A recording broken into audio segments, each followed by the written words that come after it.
Welcome to the Lissen Up podcast. Today, we're joined by Vishwak Banerjee. Nice to meet you, man. Same here.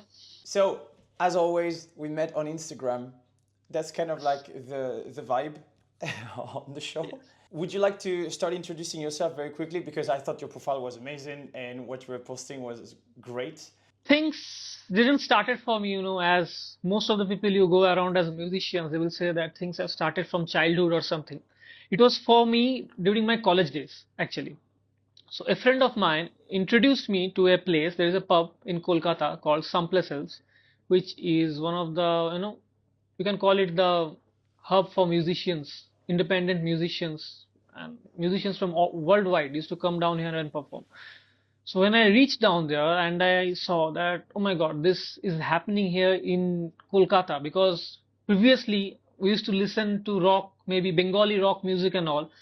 But when I reached that place, I found out that Latin is happening, blues is happening, jazz is happening, rock is happening, rock and roll is happening, everything is happening.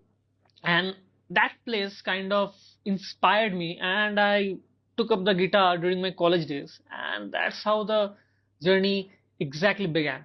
And it was 2009 during my college days, and then practicing, learning into good hands. And I must thank my teachers, Mr. Carlton Keto, late Carlton Keto, and late Monojit Datta, my gurus, who guided me really well. And whatever I am doing, when today, whatever I am doing, whatever music I am doing, it's just their blessings. All that's all I can say. People might say that I am doing this and that, but it's all their blessings that whatever minimum music I am doing, it's just because of them, just because the way they guided me through the cultures, the ins and outs of those cultures and all these things. So, and slowly, Wow. when I was learning all those processes, Latin is the subject that impressed me the most, because when I go through Latin music, it's always a positive vibe from there. So it's a happy go way, and still, when it started, it's the same thing as the blues started in the Magdalena River. They used to get worked and tortured during the days, but in nights, still used to celebrate their music. They thank you God, at least we are living this day, and whatever we are doing, thanks. So that positivity, that at the end of the day, thank you God for everything. So that's the thing that knocked Yeah. me from inside, and I felt the vibe. Okay, so this is the music that I want to do. This Latin and blues is the thing. Got attracted to that music, and that's my subject, and that's what I'm working on with mixing it up with our Indian culture. Honestly saying, This is awesome. Like I've been talking to several Indian artists, and it's just crazy because like, well, you guys are more than a billion, and so of course like the mix of cultures and yeah, musical genres over there, like it's crazy, and I think it hasn't popped enough yet on the international scene. But the mix and everything I've heard so far sounds just awesome. So I think at some point there's gonna be like one big single. Maybe it will be City of Joy. I don't know. ah, maybe I don't know, but Because let's you see. just Let's released hope. it, right? Yeah, you just released in the World Music Day. So, Nice. you need to work a lot of things out. Before that one single, you need to work a long way. My journey, I believe, is just has started. When I'm working out that is getting released, and after listening to that and for a couple of times, I'm still feeling okay. I can do a bit more tweaking to that. Something more is missing. From the next project, I will do something. So I guess the journey has just begun to for that one thing. And I believe that keep doing better again and again, again and again. That's what the thing is all about. And the rest is when your luck clicks, it clicks. I'm a strong believer in the compound effect, Yeah, right? If you do actually. just like one little step every day, theoretically it's gonna compound to something where in the future people will tell you like, oh, have you done that? How have you accomplished all of this? There is this quote by Messi, the footballer, that is like, how did you, the journalist is asking him, how did you become an overnight sensation? And his answer is, in 20 years. That's actually So there it's, is nothing it's, called overnight. Nothing happens overnight. yeah, yeah, yeah. You need to you need to practice, you need to learn, you need to, people might get start knowing you overnight, but the journey of that person, that artist or that player or whatever it is, that never comes overnight. It's a long journey, stepwise, as you say, the compound journey, adding up things, adding up little things on every step. And at one point you reach that, and then that overnight comes in when people start recognizing you and things started happening for you. But that is not an overnight thing. That's a long. It's never, yeah, I think like in the early 2000s people still had this concept of like, oh wow, it's possible, like if I'm just a bit lucky and so on. And I think that nowadays we have enough data to be like, nope, there are some people that popped very quickly on the radar, but the ones that stayed actually had a lot of talent, which is like, again, like rare that you have a bit of luck and but you were actually super talented. But 99% of the people are at the top are people that grinding their way there, and they were working like crazy. And there is, one thing I must say, that this topic is coming back to your topic, that digital platforms, you know, uh, working, recently I got a mail. I'm not saying the name, I'm not taking the name of the platform in here. So I got a mail that you are not posting enough content of yours. You can share, by the way, huh? Like the whole point here is that it's not just like a marketing channel for Listen. It's more like, so go ahead, it's really totally fine I'll share it on the later half. if you want to. I'll share it on the second half, but let's keep it for a secret. So a mail came to me that you are not sharing enough content, so that to promote yourself and to keep yourself rolling, you need to promote a lot of content in spell of 2 days, 3 days, 5 days. And the first answer popped up in my mind. I know I have mailed them back, but I know that's goes in vain. But still, I mailed them that I am not a content creator. You need to understand. You have all algorithms, I know, but everyone is not a content creator. I am a musician, I'm an artist. So to create something, it takes time. It takes some thought processes. It takes some expressions to come out. It's a process. It's not a content that I am just putting on my camera on and then saying, "Hello friends, how are you?" and blah blah blah, and I can put it on every day. So as an artist, honestly saying, sometimes it feels like to me social suicide, that coming on to camera and say, "Hello friends, how are you?" and going that blah blah blah. And what kind of things we are doing and what kind of world we are living in, what we are doing Yeah, actually. And the thing has changed. How we used to know that the big tree is artist, and the branches grows like musicians, photographers, videographers, painters, various form of artists, like the branches going on from the big tree of artists. But the algorithm, how they have settled it down, is like, uh, the big tree's content, and everything is, the branches and sub branches are flowing in, where the real artists are. It's not possible for real artists to create things every day. So those who are already yeah, established before that big tree changed into content is good, because they already have their audience. But for us, like the newcomers in the industry who are working in a fresh way, it has become really tough for them to gain their, fan base or followers or who will listen to them, because you are not getting presented by the digital platforms itself. And sometimes you are just like another, you are just filling up their crowd and filling up their business as the crowd. You're filling up their volume, because they're promoting yeah, so selective ones. You are just filling up their volume. You might feel sometimes. I have felt that. Honestly, that's my feeling. When I have raised, now I'm taking the names. When I have released my stuff to Spotify, JioSaavn, and all these platforms, somewhere I have felt that I am just filling up their volumes. I am giving them business. I am just filling up their volume so that they yeah. can roll out. But in return, I am getting nothing. The way they are spreading things out, it's, I must say that 20 years back, things were much better than this. The audio companies used to promote everyone in a very much better way. This is this is exactly in my personal thesis, right? So it's not like if I say I'm right, but what I believe is indeed, since the since the advent of online music and online content, a lot of things shifted over the last 20 years. And indeed, you have, I was last week at a startup incubator where I was discussing this. The point that YouTube cracked the way to monetize content, right? Videos. They were the first ones. They were just like, people are going to communicate via video. That kind of makes sense. Just sound or just images seems to be less powerful than both of them together. So far, so good. Then the point is that I feel that, and the fact that people call this content, by default in that new paradigm, it seems to make sense. It's content on a platform, right? Because calling something music, for example, has actually potential legal implications, right?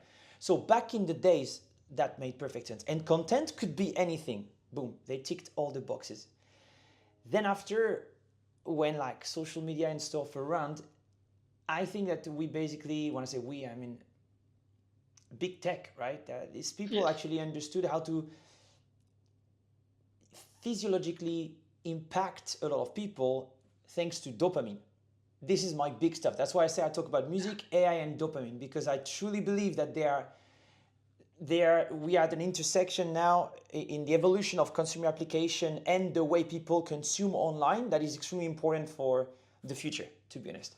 And so indeed, if you find a way to hack dopamine for humans, then well, you have a constant flow of users and you will never have to worry about anything. The only thing that you can do is to try to get rid of the creators, right? Because oh my gosh, they're too expensive. And then you pop something called AI, right? It's everything seems like a different topic, but they are all interconnected, right? And so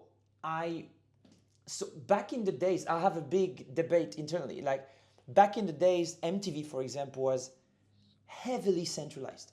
You could not have your video on MTV without someone from a massive label, a massive deal Yes. with MTV to say, yes, you can.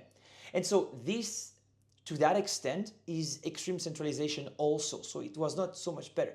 The issue with the internet, and when you have companies like TikTok, YouTube, Instagram, right, that actually control this in the same centralized position, but at the world scale, boof, you're just like, Yeah. I don't know how you feel about this. Like over there, like in Kolkata, I guess this is also YouTube that is leading the market, the consumption market online. Yes, exactly. I honestly saying I don't feel so good about this scenario. Honestly, I'm saying this. You're talking about MTV. So I'm taking it during my childhood days. Okay, so let's start off. If I start off from there, you will understand that how used to work things work in here. Okay, so during our days, a new genre in Kolkata has arisen. That is the Bengali rock music. Rock music in Bengali. And if you go and search, you will get Fossils. That is one of the most renowned band from Kolkata who is doing Bangla rock music and doing in a massive way. And their crowd is just massive. So people will ask me that how they rised. You know, first thing, during our days, we used to buy cassettes and CDs. Okay, so first, the audio company comes to you if you are doing good, great. They just say, you do the recordings for us, you do it for us, the marketing is ours. They used to have big banners in main cities, in mainstream, in stations, platforms, in everywhere. But after all those big steps of marketing, the last fine touch where they used to give is that when you go to the store, just local store to buy a cassette, maybe I'm going to buy something like other cassette like XYZ, but when I'm there at the storekeeper is saying, you're about to buy the XYZ, buy this X square. They have new things store for you. Just buy this X square. Just get it, take it. If you like it, you pay me. If you don't like it, don't pay me. That's the last final touch of promotions by the local stores. And we used to get that home and we used to listen to that and we said, wow, what's that thing? That's how we came to know to the new things. New things came to us and we started liking those things. Nowadays, in digital platforms, say YouTube, that final fine tune is missing. And to get something new to your ears, that is what you need. That final push. Someone standing down there giving you the last push that, okay, chalo, let's push it down to that level. And another thing, Yeah. like MTV, you have said, we get to know Fossils or all these local bands. There are also, local channels, television channels, local, who used to you know, produce those videos and show it to us. There were shows in our local channels, local Bengali channels or local Hindi channels, in our local languages, regional languages. They used to show us those videos. Okay, so there were channels when if your production is good, they will take it up to the audience. But right now, what happened? They have their market has also gone down. They have almost become extinct in the market. All coming onto YouTube and let me tell you, share you one sad fact about our from our country. There is one YouTube celebrity who is to call themselves influencers right now. The word has come up, influencers, and what that guy is to do from the beginning of his video, he sledges until the end, he sledges. And he is one of the largest content creator of our country. He is known as the greatest influencer. And I asked to myself what that guy is influencing. A bad culture? What's that happening? I think that so the way I could relate that to my thesis regarding consumption, right? Because if we consider that music is an industry, right, which I think it is because there is money to be made, right? And this only exists because of copyright laws. So far, so good. So it's a business. I think that the way for it to thrive in the most efficient manner is to actually find a way to get a thrill to people, right? So the thrill that we used to have regarding discovery, right? Oh my gosh, there is something that maybe no one has heard before in my Yes. village, in my town, whatever, is gone, right? Yeah. Because of the internet. Absolutely. That's gone. Yeah. And my point is that I think that it was actually never that was the thing that was exciting all of us humans trying to listen to new good music. I think it was actually a fandom. Because if you remember, there is always two different parameters, right? Like the music could be great, but you know that the singer is an asshole, for example, right? But how amazing it is if the music is good and actually the singer, like she's amazing, for example. And I believe that we built all these channels, these platforms, because YouTube is like cable. It's the exact same thing, right? It's just distributed over optic fiber, but it's the same thing. So I believe that in music, we haven't focused enough on fandom because, of course, you are being described as content if you're a commodity, right? And on YouTube, videos are a commodity. The point is that up until like 12 years ago, like when YouTube started popping for real, there was not an excess supply of videos, but now we do. So the point is they need more quantity to ensure that you have more eyeballs, to ensure that you have more advertisers on the platform, because these are ad supported businesses: TikTok, Instagram, YouTube. The issue with art is that normally it's supposed to be quality over quantity. Yes. But what, in my opinion, what we can now observe is that you cannot have art thriving on ad-supported businesses. You can have art being discovered, right? So you have a lot of people, you and I, on the socials, like to try to get exposure. But it doesn't seem at all like the most efficient way to actually build something sustainable. Why? Because you cannot keep up with the algorithm. It's a machine, so there is no way. So even if you're an amazing musician or you create amazing art, I don't see a world where you will be able to compete against someone that creates videos, even if they're amazing, by the way. Like I see that you're a photographer, for example, and I follow guys like Pete McKinnon, for example, amazing people I consider as artists myself. It's just that the medium doesn't seem the same to me. Even if you could argue that a picture, a real good picture, you would actually need a good minute to look at it, right? But right now on our phones, it's not really designed Scroll, for that, scroll, isn't scroll, it? scroll, And scroll, so scroll, that's, scroll. yeah, the scroll doom wheel. And so I feel that the new platforms we need to build should be focused on fandom, because you would still have that kind of discovery algorithm that needs to be fed by content, right? Fair. And even if you create a playlist on YouTube, on Spotify, it's the same. You need content for the algorithm, like to understand what to propose to you. But to then establish a connection and create fandom, even if it's very light fandom or like super fan, you need different tools, in my opinion. And for me, that's a mix between Spotify, Patreon, Bandcamp, and maybe something else, which is what I'm building Lissen is about, right? But shameless plug. But I believe that's the future. How do you see it yourself? See, honestly saying, I must say that whatever you are thinking, I can give you a great example of that. Okay, that is Weavers. To me, Weavers is a great example how they are promoting their own people to a great extent. So that's the kind of support. Actually, we can create things, but we cannot grow without support. If I'm playing something on a stage, I don't have any audience, I'm a nobody. My audience is kind of God for us. Not my, our audience is kind of God for us. That's the people who make us what we are. Not for me, every artist. If someone is painting something and there is no audience for that painting and no one understands that painting, that's the biggest thing. You know, the point of understanding has been reduced, where everything coming on a 15-second, 30-second stuff. So you cannot Yeah. express everything on 15 seconds. Like you have said, TikTok, you cannot, or Instagram Reels, 1 minute. There is a project that has been started a few years back. If you have watched by the musicians, 1 minute project, 1 minute music. I'm not It's aware. uh, What does it do? it's a 1 minute music project. It has started when a lot of musicians have started, maybe 18 or 19 months before, but it's it's just a failure because it didn't it didn't communicate well with the audience because it's never possible. You cannot. What was the purpose?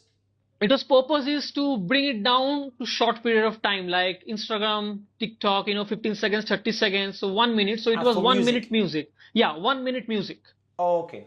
So there is something, if you go to Instagram, if you check the hashtags, you will find out that 1 minute music, and you'll get a lot of videos over that. But it didn't work out well, which was very obvious, to express something, I'm not talking only about music, Ben. If it's about painting, imagine you are a painter and you have painted something, or you are a photographer, you have taken some photos, you've taken one photo. Is it possible for anyone to to understand what's the story of that picture or that painting or whatever in just 15 seconds or 30 seconds? It's never possible. So I agree. I must say, where I started, Weavers is a great platform. What they did, and from 2018 to 19, how they have promoted not only their music, but their web series, everything, they are also making content, I must say, but they have separate boxes for everything, for their web series, for their movies, for their animations, for their music, and they are not mixing things up and creating a mess out of it. They are so balanced and they are promoting things in such a balanced way that all over the world you go anywhere. They're watching K-pop, listening to K-pop, they're watching K series, they're watching K animes and everything. So right now, that is the ideal thing that they have done. The ideal way of promoting themselves and their men's also. I think that makes sense. My only uh, pushback, light criticism on it is that behind Weverse you have Hybe, right? Yeah. Which is like the uh, Northeast Asia Universal, Yeah. right? And the issue is that if every major label would do that, then it would be a terrible experience for Yeah. consumers. Yeah. What I'm trying to do is to create an experience like this, arguably even better, because on Weverse, for example, it's not a streaming app, right? Why? Because legally it's two different things, right? So it's very difficult to actually build this on the same platform. That's what I'm trying to build. I would like to actually have the K-pop artist, Indian artist, British artist to be on the same platform. Why? Not because it's sponsored by my label, because otherwise it's not sustainable. Because it means that every time you're going to change your label, where does your content go? And then your fan base becomes more and more fragmented. Again, to focus on fandom, I totally agree with you. Experimentations like Weverse, or again, Patreon to a certain extent, right? Even Bandcamp, the way people monetize their art, are great proofs that fandom exists, is still thriving, and people want more because they're exhausted of scrolling through Panda, Bollywood superstar, and the last climate conference, and then they don't even know what to think anymore. They're not even sure that what they see, their friends see it. And so you start breaking down communities that way, actually. Yes, exactly. So I totally agree with you that it's a great platform. I think that what they try to do is great. I just think that for the good of music and musicians in general, this should not be controlled by the labels. Yes, In the I same way, absolutely agree with that. does that make sense? Okay, That's great. right. So the same way the book publishers don't control Substack and Medium. The same way back in the days, like photograph, like stock exchange and so on, didn't control, and still don't control Instagram. And so that's my point. It's like, how can we find a way to create an ecosystem where everyone will be thriving? The gaming world did this really well, and I think that we Yes, could also do it in music. It's a I was bit just tough, coming to that but on point. it. I was just coming Go to that ahead. point actually, and what you said that I absolutely agree with to that point that the record label shouldn't control that part because whenever a it's not about the record level. Whenever a body coming in action, it reaches to a some point where the personal relations comes in first. There is that thing. I know this guy and coming from that reference of that guy. So these things comes in whenever a body gets introduced down that place. So I absolutely agree with you. And yes, somewhere, and they have been, just to say hi, they've been only promoting that region only. Why not worldwide? So there are drawbacks. And I guess on whatever you are planning, I have listened to your podcast, I've listened to your words, and I listened to your words very carefully, trust me. And the first cast of your I heard about, the Spotify and the royalty distribution, and that shocked me. I didn't knew that before that, and I was like, what he's saying? This is how it happens? Then it's kind of a monopoly game going down there. It it shouldn't be like that. Yeah, 100%. And I think a lot of people are trying to fix it, right? For example, so me, I generally think that I propose something that is better, and let's see if it works, right? But I agree with you. This needs to be shared more, and that's exactly why I started this channel, to be honest. Because otherwise, I would be Yes. talking about Lissen all the time, and that would be useless because people would be like, okay, we get it, you're trying to sell something. But at the same time, I realize I'm just like, well, if the problem I'm trying to fix as myself, an aspiring singer-songwriter, right? So literally, very selfishly, I'm building the platform that I want to use, right? Super selfish. And that answers a problem that enough people have, then the platform is going to be successful. So now, how do I ensure that people actually agree with me on the problem? Well, I talk about it, and if people say, yeah, I have the same problem, then you know what I mean? It's kind of like a self-fulfilling prophecy where am I the only one to see this issue, or are we several? And then you have the power of the number. I think that every step of the way is better for artists in general. It's just that sometimes you have always this tendency in capitalism, but again, I don't know a better system, to centralize things in the hand of a very few, right? And I think that as someone that, again, I don't know a better system at the minute, but that has values that I think are not correlated with the way it's going right now, our responsibility is to actually try to build something better.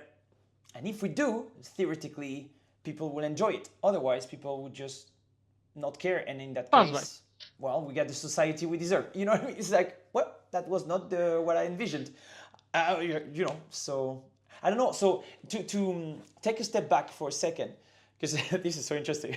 So at the moment, how do you organize your career as a musician? One of the things that I'm pushing a lot, maybe you heard before, is that it's not dirty to talk about money. It's not dirty to imagine oneself as a business, for example, because as long as there is money, you have taxes, you have partnerships. And so that's what a business does. When you say like we are nothing with our audience, a baker is nothing without his or her customers that come Customers. every morning. That's French Tourette here, like adjusting everything with bread and croissant. But you get my point. It's like how I think it's not dirty at all. So, and I think it's very healthy to talk about it like this. You have less and less trusted or less trusted middlemen that could potentially become toxic, thus gatekeepers in the future. How do you organize your career at the minute? Honestly, let's start off from your point. You said that it's selfish that you want to build a platform like that. I must say it's not at all selfish. It's a very good thing because we are humans. We wish to build something for us and then we create that for everyone. That's how the process comes in. Because if we are not thinking about ourselves while we are building something, we cannot serve others also. That's a plain and straight word. So we are not saints or giving lectures over this, and this is a plain straight word. This is we want to serve ourselves so that we can serve others. That's how the thing works. So I am 100% agreeing with you. Whatever you're doing, it's not selfish. But I must add one thing to that. You said that you will do it according to country based, like Indian music, British music. I will say don't make it country based. What will happen? The country biasness will come again, and the mediocrity of the music, as for the biasness of country, will rise. So I will suggest, that's my You mean suggestion country only, based? country Oh, it's biasness. just because of publishing. Oh no no no! It's oh so, my bad. It's the way I express it. It's not at all biased or based. It's just because the way you sign licensing deals worldwide at the moment on the recording side of things, you can actually do it at the continent level, and when you do on Okay, the okay. publishing side of things, you have to. At the moment, our strategy is to go territory per territory, and Okay, of okay, okay. course, I according took to the it as that territory side. we're at, we. Oh yeah yeah. So it's my Okay. bad. I. Okay. So now, what I was trying to say that the you should split it on genre based. So that will create more, and that will for the betterment of the musicians. If the subjects are being genre based, people will search for the genre and they will get their artist on their genre. So that's how. That's definitely what we're doing. Yeah. Yes, right. And if you ask for my career, honestly, right now, Ben, I am not focusing. Honestly saying, I am right now not focusing on the earning part. Right now, for the moment Okay. being. I am right now, see, there is three things you can do with music. One is teaching. One is you can go to production houses and be a session artist. And three, you can be a live artist. So I am focusing on 2 points right now, Ben. One, I have an academy, the Guitar Man. Okay, so where I have around 50, 55 students, I teach them. So that is good for me for now to run myself. And I am focusing on the live music part. So I am right now, rather than, on the royalty and all those parts, focusing on establishing my music so that I can go on that stage and perform my own music. So the first priority for me as an artist is my identity. Once I create that, the second part, I guess that will become much easier for me. But if I focus on the second part, what will happen? I will lose focus on creating good music, and then once again that mediocrity part will hit me. So I don't Mm. want to focus on that part right now. Honestly, for myself, I'm talking. I am right now more, focused on creating my identity and more focused on creating good music, learning more things. I'm still learning. It's 15 years and I'm still learning, still processing new things every time. After creating, people say, okay, my this is good, but I said, oh no, I can do something more to that, and all these things happening.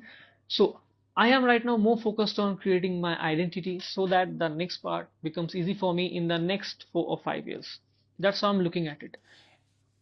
As long as you have the strategy around it, like that's the most important, right? I was talking with Cornelius, the podcast I just released, right? Mm. Managing a techno label in Detroit in the States, right?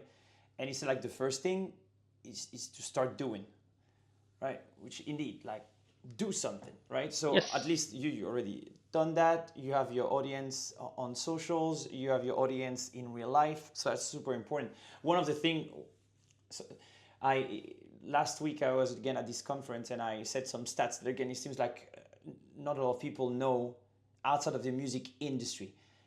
So a lot of artists are unaware. So just a few stats. I don't know if you know them, but just I'm going to say them out loud, like to show you how why it's so frustrating for me the way the music ecosystem is built at the minute and why it could be so much more efficient. For example, you have roughly the size of the music industry is $50 billion, right? I'm rounding up numbers here. And you have half of that for live music, half of that online, right? Would you believe that most artists make most of their money in the live sector despite the fact that this is where you have the most intermediaries, right? And maybe for good reasons or bad reasons. I'm not even talking about this, right? But you have promoters, you have people that do ticketing, you have the venues, you have a lot of intermediaries. It's very clear the value chain here. But online, theoretically, you just upload your music right there, and that's it. You have no intermediaries. Normally, you have the distributor, eventually your label, and the DSP, the music platform. But despite that, you have way less artists that are able to make a living online than in real life. Riddle me that. Right? So you have a place where $25 billion, no intermediaries, and most of that money is being captured somewhere. No one knows where. Right? And at the same time, you have $25 billion that are being more or less properly split among the Split. artists. Like, of course, you have someone like Taylor Swift that is like taking countries' GDP, right? But it's because people, there is a clear fan base that is engaged, right? But how is that disparity explainable? Yes. See, the first thing is where's that going? We cannot channel that. Where's that going? It's somewhere, but where it is, that's the Oh, I know. so So what is the, this whatever it is. are So you? it's This is what I talk about most of the time. It's this pro rata system. It's like basically the way the attention is split online at the minute. So what splits are your royalties, right? So the way attention is calculated at the moment online is not human at all. It's really the exactly. opposite of how you calculate attention normally. Like if you go to a brick and mortar restaurant, you calculate the footprint by how many people ate today, right? And how many each of them spent at that restaurant, right? Online, it's a totally different world. And for a lot of bad reasons, aka very few gatekeepers that are making more money than they should, in my opinion. And in my opinion, this system is not gonna even is not even sustainable because the It's people that not. manage to It's make not. some money out of it will at some point be eaten by people applying the same methodology than them by creating more content, more noise, more commodities instead of focusing on art. Which is why like people now are saying, is music getting worse? It's not. You still have amazing musicians, artists, bands everywhere.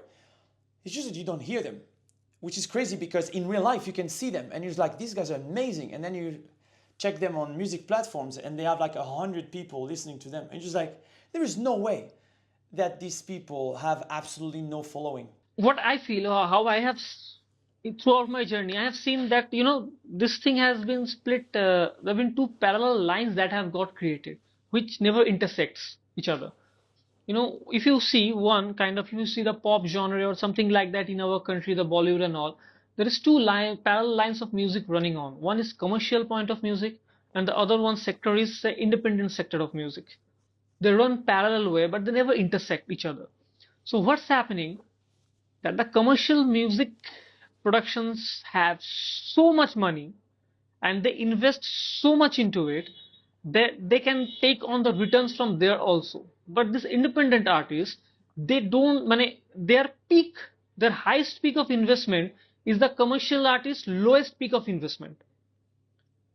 So that's a big difference between these two parallel lines, which I guess worldwide this is happening, is never intersecting.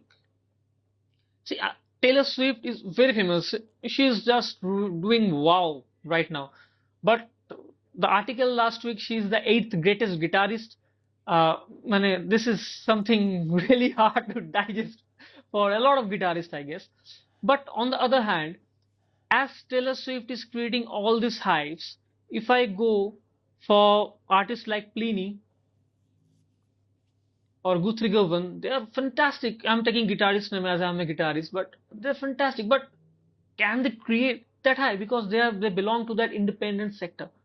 They have their fan base, they have everything, but still they're not able to create that high that this commercial artists are creating, just because of the investments of their production houses. I guess that is making a huge difference in there. It's interesting. That's something that also I discuss a lot. That is hype still the overarching goal?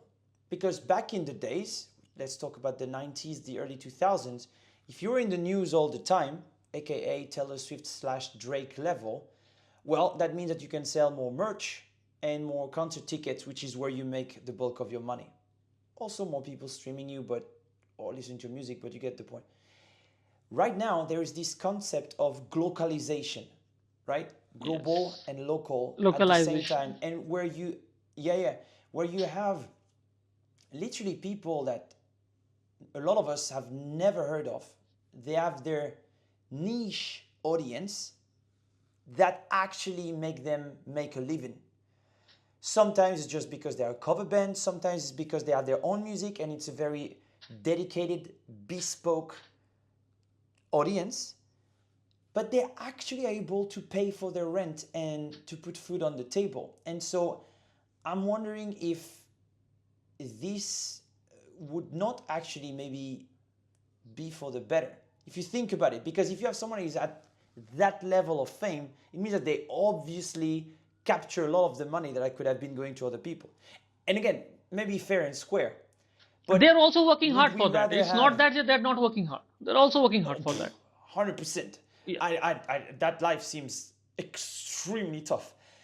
But is it, wouldn't it be better to have maybe like, I don't know, 5, 10 that are known worldwide and way more that actually know in their niche market? Like you said, like I discovered some like Japanese rock bands, right? Yes. That have a cult following in the UK, for example, right? And I'm sure like you talk about Bangalore rock. Yes. I'm sure that you would have pouches of audiences all around the world with this, which means that you would not be able to tour in New York, but maybe in Houston, you have a huge fan base, right? Wouldn't that be healthier? You know what I mean? At the global level, the fact that you actually could still make a living, you would not be a billionaire, but actually way more people will be able to make a living of music. I don't know. Don't want to sound too communist. I know online people are going to start. Like, So but you get my point. Is that if we have to lose one billionaire to have way like I don't know 10 millionaires and 100,000 people that actually make 3,000 a month, see, I don't know. here two things coming in point. Whatever you're saying is two things you need to mention: good music. You need to create good music. Musicians or artists need to create good creations. Okay, things are happening like the trends are changing in the market. Okay, so if I give you an example, when I created City of Joy, or when I create my music and the Latin music, people ask me a lot of time that um, why your music doesn't sounds like the authentic. I've created over flamenco tango, so it's why it's not sounding like the authentic tango. People came and asked me. I said that yes, I have learned tango, I have learned this Latin music, but if you go to the history of Latin music itself, some Latin musicians are coming asking, so I'm giving them that example. When it started from Colombia, it became cumbia. When it went to Chile and Peru, it became chicha. When it went to Mexico, it became sonidera. Why? So this why? Because the regional change, well, is exactly the cultural change, the reflection of the culture change. Maybe the style is the same, but the reflection changes. So for my own audience, I danced cumbia in Colombia. yes, Still think salsa cubana is better. better. Or I have I'm to gonna get build. torched online, Not, but so I need to create, if I'm talking about Cumbia Indiana, to make it relatable to my audience. uh-huh. So it's the first thing important for the musician to understand that I know music, my audience don't know music. I know that I can take a paracetamol if I am a fever, but that doesn't make me a doctor. Wait, what? Yeah. I So, thought paracetamol was a silver bullet. What are you talking about now? so I'm just saying. You're crazy. Just saying. So what happens? I cannot think that my audience know everything, so I need to be relatable. So the music that I am creating, that is also important. Is that relating the trend that is going around? So I need to be more relatable to that. I need to break myself down to some level so that I can relate it to my audience. Because, and the second part is that's one question I wanted to ask you when I watched all your podcasts and all, because this question, actually bothers me a lot. We think about our audience, but what do the audience actually think of us? And do our audience really knows what they're looking for? Because whatever platform we are creating, the first thing that comes to our mind, do our audience know that what they are looking for? That's my whole point. My pitch deck starts with a big sentence: fandom in music is too hard. That's exactly my point. You don't know because you have no way to engage with them. Like for example, this is a great question to ask. You're a baker. I will, you know what? From today, I will use that analogy all the time. A baker has way more data over his or her audience, consumers, than an artist. Read all Exactly. that. It makes no sense at all. How is it possible that a line of work, being a musician, an artist, that is digitalized, which means that normally you have a crazy amount of tools, right? Doesn't give you more data about your customers. If I'm a baker and I try a new type of bread, I try to sell it on Monday, no one buys it. Okay, I try maybe 2 more days, doesn't work out. I asked people that bought it and they come back to buy another one. Hey, do you know why you didn't like it? And so, it's literally normal back and forth. In music, it's called fandom. In normal business, it's called a loyal customer. It's not crazy. We are not reinventing the wheel, but in music, we are. Don't ask me why. I don't know. So my whole point is, you will if we build platforms that enable you to engage with your audience. Because normally you're supposed to realize that, for example, people started dropping watching a video after 10 seconds. You have that on Instagram. You don't know exactly when, how, the profiles of people, because that's data that they use themselves to make money because it's an ad supported business. But if it will be a subscription based business, like again, Exactly. what I'm building, what I think a lot of people should be building, then it's in the platform you're using, it's in the platform's interest to provide you with all the data to be able to serve your customer better. It makes perfect sense. On Amazon, you buy something, you don't like it, you send it back, they ask you why. But in music, we don't do it. In Amazon Music, it is not there. No, Amazon Music, I'm talking Amazon Marketplace. No, that's what I'm saying. Their market, they have that. Why that they ask that question back? But in music, they have the same platform, but the question is not there. Because it's hard. It's extremely hard. This I can talk about it because I got the scar tissue now. It's extremely hard to actually build something where you think that, and we're gonna launch in a few months, right? So let's see if we succeeded to do this. But it's extremely hard in the art sector with creatives because historically creatives never had business tools. They never had control, accurately I'm talking about, right? About what the result of their, I'm going to be offensive here on purpose, content had over their consumers, right? So I really remove music terms from the conversation on purpose, right? Imagine, even if you think as music as a commodity, right? Let's go far off, let's reduce everything to numbers, right? In every other industry in the world, whatever you produce, you sell it to consumers and you monitor your consumers' feedback and you engage with them to ensure that you answer a demand, right? Exactly. But not in music. In music, there is this fourth wall constantly there. And this is always for a reason. It's because if you don't have that information, someone else has it. It's called information asymmetry, which is historically the most efficient way to make money. 2 podcasts ago, I think I gave the example of fishermen arbitrage in India close to Goa, maybe 20 years ago. I don't know if you've seen that, right? Yeah, it's in Again, there. they were not able to communicate with each other before the internet. People were making money off their back. They have texto, they can communicate. These leeches, right? People, so not intermediary, not people that you actually believe are useful. Leeches, people Yeah, that literally arrive to suck you dry, okay, exactly. can only thrive in an environment with information asymmetry. So that's exactly why I believe in that era of the internet that we're entering, we should really focus on that, because otherwise everything is a commodity. Yes, Who exactly. creates it, who consumes it is irrelevant, and then You don't know your what consumers. society You don't becomes, you know get what I to mean? know them. And they don't know you either. Yes, and one thing I just couldn't agree more with you, this theory about subscriptions. In our days, we used to purchase music. Every music we used to purchase. And in today's, there is too much of freebies going on around. So that what's happening, even I have to register my music, I have to pay something to register my music also. This should be done. I believe in that, because otherwise everyone else will be putting in everything they want to be. So where is the difference between a real one and a fake one? Because on YouTube, if you go, everyone is putting whatever they want to put. Someone is cooking at home, someone waking away in the morning, someone is walking on the streets. Whatever they want, they are putting in. Why there is no filtration process for that? So this is interesting. I can actually answer that. It's a frustrating answer, and I actually share your feelings. But just to answer that, it's because on YouTube it's called user-generated content. There are the copyright laws around that are basically non-existent. With music, which is why there is a music business and there is not a video creation business. That's why MTV failed.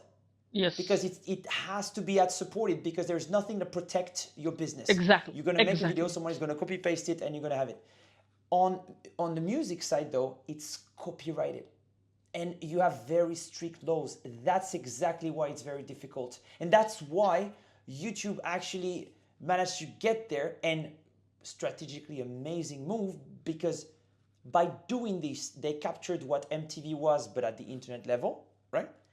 But on top of that, they also captured a huge, massive audience that is plugged to entertainment. And music is entertainment, right? So you have the whole concept of, like, you can see music as this mind expanding experience that is amazing, that makes us feel better about ourselves. You have countless studies about this. And by the way, you talked about the 1 minute song challenge or whatever. Actually, a lot of studies have shown that you start having this mind expanding experience after 2 or 3 minutes, right? There's this writer that I love, Ted Gioia, that talks about this very often. But you understand that the business model was not the same at the very beginning. So for example, on YouTube, I love YouTube, but YouTube is so big that they literally created a system called Content ID that is literally a way to bypass copyright laws. You literally tell rights holders, hey, I got a system way more efficient than copyright laws, by the way, which is true, huh? I'm not saying that it's No, not as that's true. efficient, but it's not law.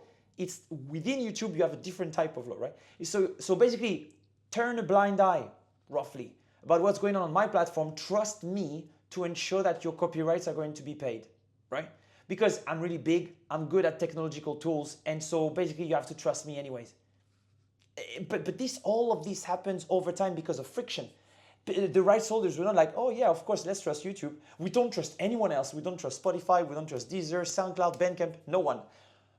But YouTube, let's make an effort, because they have 1 billion users. And they have access to tools and to talents that we don't. That's why my whole point is that the internet was built because of reactions. You know what I mean? Not someone that was able to anticipate what the future is going to look like, because we've never been able to. And now AI is changing all of this again. What are your thoughts about AI? Uh, from AI, I just want to, introduce one thing into this YouTube thing, which is great. I know I also support YouTube. That's why I'm releasing my stuffs on YouTube also. But there are certain things happening, I must say, that the AI should take care of. That's those SMM services. That's those inorganic views. That's those inorganic followers.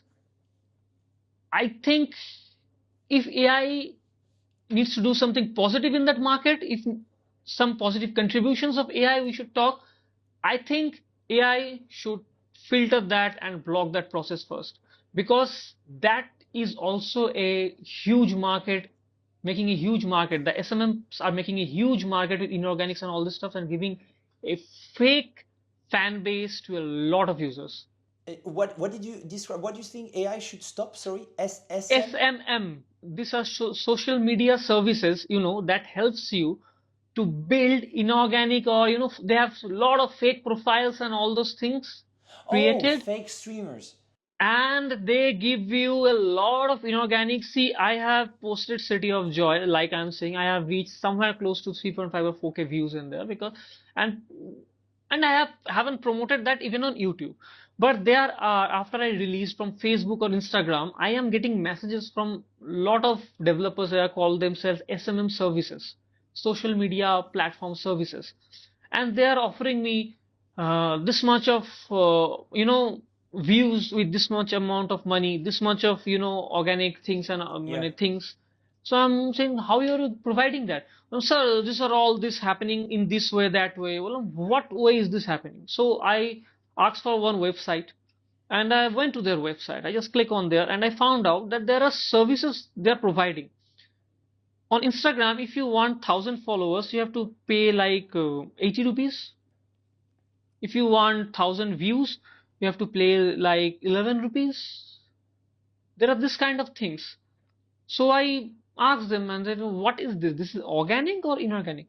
So this is, we have some system, and we will provide you, we have provided this to this artist, and they have provided the name, and they are literally blue tick artists. They have provided the name, and they have provided stuff, and their names have been listed on their website also. A lot of time not on their by their own knowledge, by the way. uh, But yeah. ma- Something fakes also. But I don't understand that if you want to introduce something positive from the AI, I guess this filter is very important. I agree. I went at this music conference recently where there's this company called BitDap that is helping to catch streaming fraud on music platforms. And as always, when there is money to be made, you have a lot of very smart, crafty people that will find a way to hack uh, the system. I Because would first of all, there's money, but second, it's also extremely exciting because you're like kind of like screwing the system, right? And you don't see when you're doing this that at the end it's not actually the platform that are going to lose off of this, but mainly the creators behind. You don't see it. It's just like when you're a kid and you, I don't know, you do something stupid, like you do it for the thrill. You don't do it because you want to destroy, I don't know, whoever, it's I don't know, you steal a little something from. And so yeah, I agree, it's super complicated. AI is such a scary and fascinating topic at the same time. The issue is that it costs a lot of money. AI is very expensive. AI is very expensive, and I must add one funny thing before I start talking about AI. That during our childhood, we watched Terminator, and AI was doing something down there. And right now, AI is dancing around in the social medias. So that's how I didn't expect that AI to work on the first place, very honestly saying. So In 1 year, you and I will not even have to talk to each other. Like our AIs will do the communication and then they will give us the notes. It's really, it's going far. It's scary. it's scary, I would not even the social media, right in this, if I'm even thinking about something, sometimes if I'm talking to something, the audibility in the phones or something, there something maybe catching it up, and whenever I'm going through social media, those things are popping up, those messages and those informations. If I'm talking about buying a MacBook, and all of a sudden, Amazon deal of this MacBook is the next thing that is popping up on my phone. It's scary. If I want to talk to you, Ben, I want to talk to you. I don't want to lose the privacy of this conversation. Oh, Want you think to. that you were talking to the real me now? No, no, right now, whatever it is. I'm not Ben for real. Okay, you're not I'm meant for actually it. his AI. The AI. That would be a big mind fuck right Yeah. there. I, for the scary part, you don't want to lose your privacy every time, at every places, So sometimes it's not safe, not only in case of music also. What's happening right now in AI is creating music. You are just typing and giving some informations to AI. I have just tried one app that was a free app on uh, iPhone, on a phone app store. So I've downloaded that, installed that, and I'm just using. I've given some prompt, and it has given a vocal with instrument playing and all. A small 30-second clip, as it was not purchased completely, but it has given a 30-second proper clip of music and a vocal with you. So if prompting few lines can give you the whole music, where is mane, I don't know where the future is leading, mane, where It's a bit sad, yeah. it's but it's not only about music, Ben, it's about education and learning also. If it is going to become so easy, where the next generation will lead to. Personally, I think this is one of the scariest part. I have one hope though. I mean hope. There's one thing that I have in my mind that I always discuss also is that imagine that you can generate everything with just a prompt, right? And that then machine can talk to each other to generate stuff, right? So again, the concept of sentience is very malleable at the minute, right? So, but I start from the concept that it's going to be impossible to have machines not smarter than us, right? So the point is, where do we stand there? And I I have that thought that at least in the area of information or art, for example, I feel that if you're able to, for example, recreate that conversation just with the prompt, make Vishok and Ben have a conversation for 2 hours. I wonder if people will keep on trusting what they see online. Yes. And I actually wonder if we are not going to go back, at least for a certain time, to an era where we will have some trusted sources of information versus now a big agora where everyone can talk to. That is YouTube, Twitter, and so on, right? So now, again, 3 years ago, you sent me a video of you talking with Bono, and you send this to me like, it's crazy, I met you two yesterday, right? I would be like, oh wow, you send this to me today? I'll be like, Oh. AI? Uh, In 1 year? Well, unless of course you tell me you're touring with Bono, but you get my point, right? And the point is that everything we will see digitally, suddenly there will be a doubt, I feel. Like you will never know what is actually true. And I really wonder where this is going to lead us. Because if, for example, all these content platforms, right, that are ad supported, that need eyeballs, become a place where you don't go anymore, right? Or you just have a few channels that people believe. Again, like cable. Cable, you can have 500 channels. Who watches them all? no. You just go to a few of them, right? And so because you trust them, and you trust them or you don't, but you want to know what they are saying. And we are only humans, right? So we are awake less than 24 hours per day normally. So you will not be able to assimilate all that content, and you will not trust 90% of it. So I wonder what it will look like actually. Because and in my opinion, which is not a very well formed opinion, but that might actually be beneficial for music. Because that would mean that actually you would only believe that someone's created that art if you saw them live, for example, Yes, right? exactly. Or if you're able to engage with them.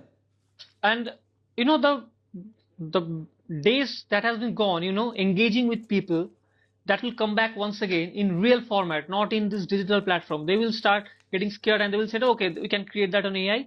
Let's get connected on a real platform. That will start off again.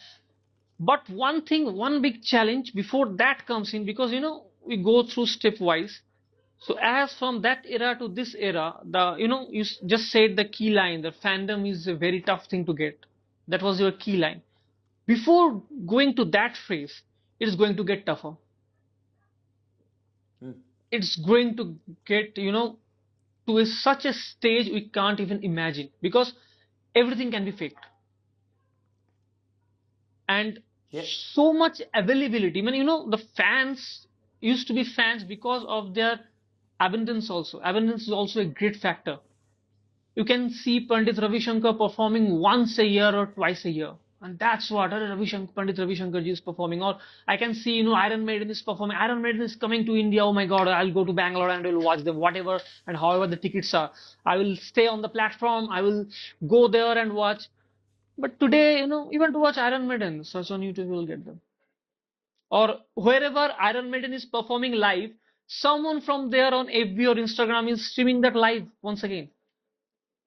So people are also losing that kick of watching, upfront. That engagement is getting loose every day. You're losing it. That's the point. Yeah, I believe, I want to believe that people still watch content creators or artists because they are relatable. I still have Yes, that concept of like absolutely. when you watch Fred again or you playing guitar or whatever, the Cranberries, right? Like you actually are just like, oh wow, we are made of flesh and bones, but we can't do that. And that's where you have the concept of fandom, but also like mind explaining emotions because you're just like, or experiences because you're just like, oh, maybe I could be that. Oh, it's very inspiring. And as a human, you actually learn by doing the same than other people, right? And so I wonder if this is not something that's gonna be a bit challenged because of AI, because of the way the music ecosystem is. Which was my question. Like, you're teaching guitar, right? You said that you have an Yes. academy. Have you noticed when did you start? I started, it's 8 years of that academy. 8 years ago, right? 8 years. Have you seen a dip of students or a dip of interest from your students towards music? No. Honestly saying no. That's quite interesting fact because music, especially, first of all, I like to add that guitar as, that heroic thing that people picks up guitar before starting playing it, before the pain comes on your finger. That heroic thing works for guitar. Okay, that's something in that. But once that depends on your guidance. So I have seen a lot of people losing interest when the guidance is not right, when you are not teaching them right. If it's very important to show your students that you are self-dependent. In 1 year or 1.5 year, at least you can hear and pick up a song and play it yourself, teaching them the scales, the chords, the shapes, the structure, the theory of music with music. Mane, it's not like that you are giving them, but a lot of places what happens is they are not concentrating on the theory part and giving them songs and songs and songs. And after 1 and 2 years, when they're not able to pick up things listening through their ear, or they're becoming too much dependent on Google or their teacher, they're losing their interest slowly. But if the guidance is right, if they can pick things up, and if they see that, okay, I am doing the right thing and I am on the right way, I can play some songs, I can go to the college space and or on a picnic or somewhere, or I can play things up and people are praising me, so they are staying interested. I have never seen that deep, honestly, in my 8 years. Rather, I must say the number of students have increased every day in my, and honestly, I am doing music professionally, touch wood. But from these 8 years experiments, three of my students, they are also doing music professionally in the market. Oh wow, congrats. Yes, and that I take it as an achievement. The way you talk about them and how proud you are. My first guest, Mikhail Hassan, he was talking about his students the same way. Has been doing this for 20 years ish, It's a and pride you, that my you see like students are the doing the well. pride. Oh, as you should. It's like if it's your Padawan. It's like, look at them. And one of my students, I can say you there, one of them has the ability to even do better than me. And I can say that in here. So he's such good. Mane, you make, there is some song going on the system. He listens to it. Okay, the guitar is not in his hands even.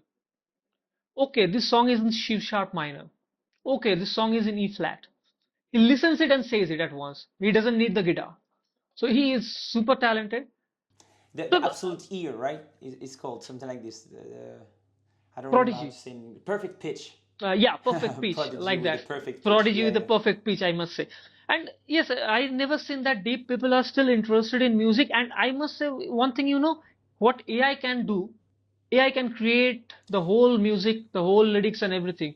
But I can assure you one thing, AI can never put expressions on it. So it's super interesting because one things we discussed recently is that music, and I've never seen it this way before last week.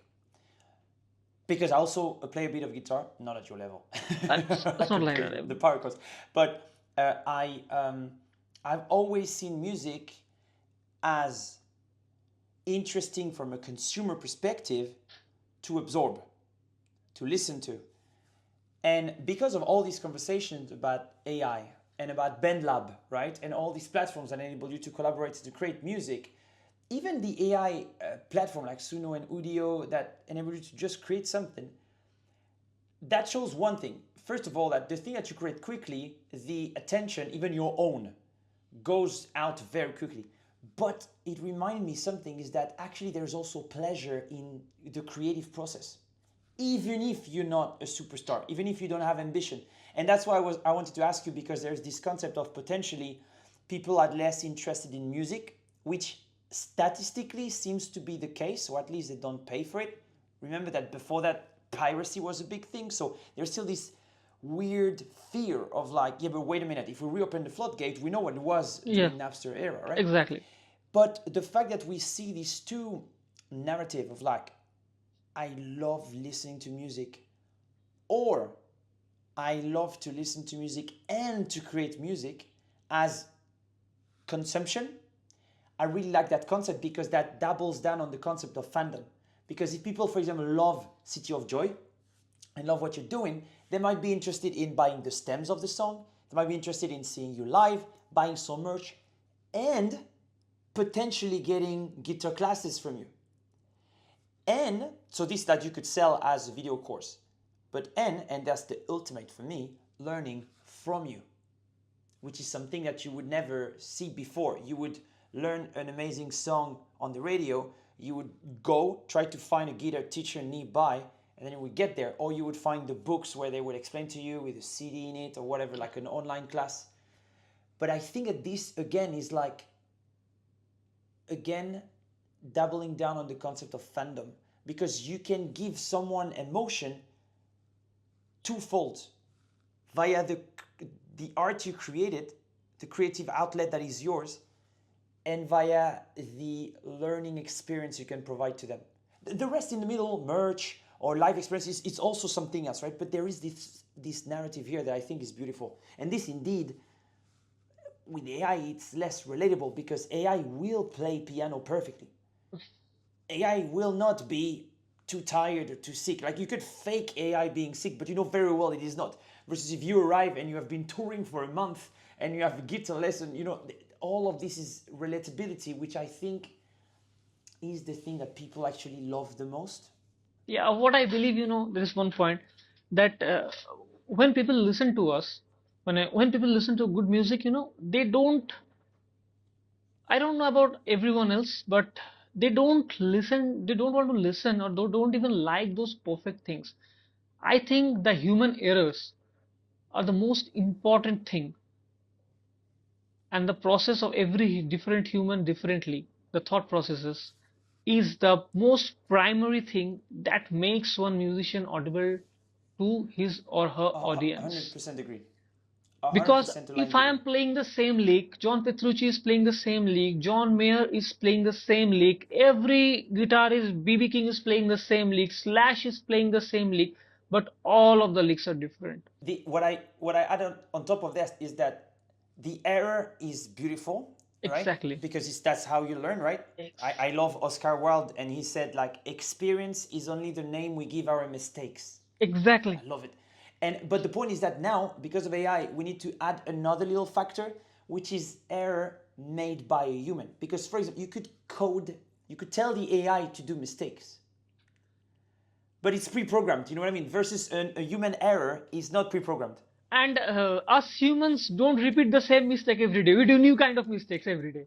So That's the it's point. We are creative irrelatable. in our way to fuck up. Yes, Yeah. we are very creative, We and it depends. When AI will play the same thing with the error every day, but if imagine I am playing Corazon Espinaro by Carlos Santana on stage. Okay, so what I used to do from a long time ago, I used to play the signature lines of those guitarists, and the rest I used to improvise like I used to do. And there is one incident in my show, and people come up and say, "You didn't play that solo like Carlos Santana." And I replied that if you want to listen to Carlos Santana, go to YouTube and you can listen to him. If you want to listen to Vishwak Banerjee, just stay there and listen, or the gate is down there. So this is Let's how go. the conversation comes in. So I used to improvise a lot of things. Trust me, every day your mood is not the same. Every day you don't relate to the music in the same way. So the signature line stays the same, but the improvisation parts, it changes according to your mood, according to the taste of that particular day that's going around your mind. One day maybe I'm reaching the show after a great maze of traffic, and I was so exhausted that my mind is fucked up and I don't want to play when it's disturbed mind. And among that I'm playing, that day my playing expressions are way more disrupted than the other. One day when I'm reaching after meeting my loved one, or I can see my loved one is, standing in front of me and watching my performance, that day my expression changes. So human expression changes every day. I fully agree.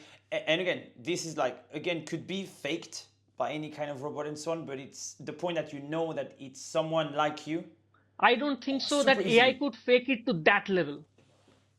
Oh, easily. Like so the only thing we disagree on today. Easy. You Easy. can give like any robot, even a computer, you can give them a million parameters that to make them replicate what you would do. But the point is that they would replicate an output. They would not Replicate. just happen, which is the big key factor. Which is why I think relatability, thus fandom of other humans, is what actually will matter the most. That's really my core belief. I truly believe that the concept of how we built the internet nowadays, you had the first era, the internet doesn't exist, internet starts happening. Yeah, if you're online, you're a nerd. If you're in real life, you're a real one. Then Gen Z, you're born online. So if you're in real life, you're a loser. If you're online, you know what's up. I think the third phase is this. It's like and slash or. It's not mutually exclusive. Online and in person can actually be complementary because you will be able, as a human, whoever you are, whatever age you are, to actually decide what type of experience you want today. I met some people that really just enjoy some YouTube channels like crazy. They are fans. There's this one called Lissen, which is this beautiful shot concert, but like with no audience in amazing remote locations. You would never be able to do a real live concert with this. It would be way too expensive, production too costly, and so on. But just with the camera crew and yourself, you can do this. And so online seems like actually a very nice, beautiful way to share that experience, right? And then that can motivate you to go for a hike, to go to see that place, and or to see the artist live. So this I think is beautiful. You could see digital and real life that are really complementary here. That's why, but you still would need to know, oh, someone else step foot on that beach or on that mountain. So I want to do it myself because if they've done it, which is the inspirational part, or they play that guitar. So yeah. But I think you know what my belief, I'm talking about my belief, it's going to go to the other way. Once this AI comes in and this too much of comfort coming into it, people will once again, even the greater musicians, they will start losing confidence. Arey, AI is doing it and what we are doing. Let's create something. Let's take that challenge up and create something that AI can't do. And then the real, the music will start coming in. The Oh, so you believe that there's another era, but like with what, new tools, new instruments? Yes, exactly. The new experiments, the new Okay. things, start coming in because then we will take the challenge. What we have created is destroying us, and we are superior than that, and we can create more things that thing can't. So Ooh, oh, I have less faith than you about this, but let's see. I will be excited. yeah, what I believe that is going to come again because Okay. I believe we have a really great potential of creating. If I'm talking about music, we have great potential of creating really good music. But what's happening is this is going on now. Whatever is going on, let it go like that. So for that, a lot of musicians who can do wonders are also doing stuffs with mediocrity, following the mediocrity or whatever going on. But once that challenge Hmm. comes in, they will start showing off their true potentials, and you know things will. I'm going waiting for that challenge. So that will be fun. It will be fun for me to watch. So I believe Okay, in that. so you feel like we will not, if there is an entity, let's call it AI, but AI is a lot of things, but let's say an entity that is able to do everything we do better, we are not going to be content about the fact that it's doing this, and we're going to try to basically battle that up. And out of this, maybe new things will emerge. Exactly. We'll start evolving up with new things. You know. What happened? What happened? People are doing music, people are dancing, people are all around, and all of a sudden, one fine evening, a person in beside the Magdalena River took out the coconut, creating three holes in it, put some seeds inside it, and created the maracas, which is one of the finest shaker instruments in the world. Oh, I didn't know. This is a true story? Yes, the maracas is actually a Did coconut shell. Yeah, yeah, but I didn't know the origin story. So that's the story. That's how it been created. They're putting some seeds inside it in the coconut shell, and they started shaking it, and that has become one of the finest, instruments, shaker instruments in the world. So who knows what we can create next? Like that's a great example. That's a great example. Like we can go from maracas. What's the Well, we next can do to something the new. next? You know what? My vision is way too pessimistic, so I'm gonna take yours from now on. I actually prefer that. That's way more hopeful. No, but it's no, no. Everything is possible. I am a very positive person. If you want to see negativity in everything, there is negativity in everything. If I talk about from the root of my heart, in the world we have 25% of land and 75% of water, right? Still, we choose this 25% of land to live, not the water, at the beginning of our days, right? So, if we take it as 24 hours, we have 6 hours of positivity and 18 hours of negativity. If you want to live on this negativity, it's your choice. But we can always have a choice to live with those 6 hours of the day. You can sleep 10 hours, no? So no issue with that. So it's always your choice that where you are looking at. There is always a, even I am not perfect. I have a lot of bad sides. It's always my choice that to which direction I'll be looking at. I'll be looking at the positive sides, or I'll be taking up the negative sides and put it upfront as an easy way to do everything and create all around negativity and panics and all things. Or I can take, you know, a proper knowledge out of it and create something really positive. It's all about the I love it. challenge in your mind, how you're taking it. Super inspirational. I love it. That's the best way, like to close up with like one of the questions I love asking. Like right now, with how you play your piece in the music ecosystem, right? If you would have a magic wand, and you would be able to invent something in the music world, like a new tool, a new service, a new platform, a new feature that could help you right now, what would it be? What do you think is missing in your toolbox? Uh, uh, it's quite a complicated question because, but I think, what's missing is it's entirely my opinion. When I'm playing the melodical instruments and I'm playing the rhythmical instruments, and people are merging in between the melodical and the rhythmical instruments, right? So they are creating a balance between the rhythm and the melody, or the bass, or the treble, or alto claves, various claves. But if I'm talking about the bass, the rhythm is coming in, the melodies are merging in, and you are creating a melody out of it, right? So I something goes on in my mind that what's in between this? Between rhythm and melody? What if there is definitely a bridge between them? That's why they are getting connected. Yeah. So maybe someone say the bass guitar and all those things, but I say bass is still a rhythm that gives you, and there is a melody.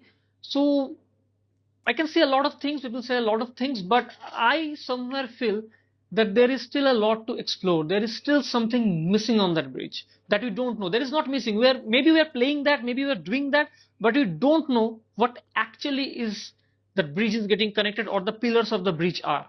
I know what it is. Beatboxing. It's yes, there's a lot of things. That's it. You know, that's the best way to finish it. It's like you say something very smart, and I finish with something super dumb. Beatboxing. Beatboxing. That's it. Listen to the knowledge. Knowledge. So No, that's a great question. I don't know, but listen. I hope that some people doing music theory would listen to it and would comment and yeah, educate us sure. about this. Maybe I don't know. I said I don't know. Maybe there is something I don't know. That's what my question is, because I still feel the bridge is there, but where are the pillars? If it's a hanging bridge, so where is from hanging? I feel there is a lot to explore in our ways. We haven't explored music or musical instruments completely. There's a lot to come. A lot more to come in the next generation or in the next days. Amazing way to close the episode. Thanks a lot for your time, and I can't wait for the second one that we will do together. But thank you so much Have a again, good one. because Yeah, and thank you so much for inviting me down here, because I have been following you for a long time, and really it has been a very interesting conversations. And you know, I was waiting somewhere on an international platform. This is an international platform to speak my heart out. When every musician, every artist want to speak their heart out. So I was waiting for some platform where I can speak my heart out and speak my thoughts, speak what I am thinking, because sometimes it becomes a burden on yourself. So thank you so much, Ben, for inviting me on this platform. I spoke whatever I wanted to speak. I spoke my heart out, and thanks very much for listening to me also. Man, of course, like for me it was a pleasure. I really loved it. Same here. So it's great. And I'm waiting for your platform. So I see you next time. Yeah, sure.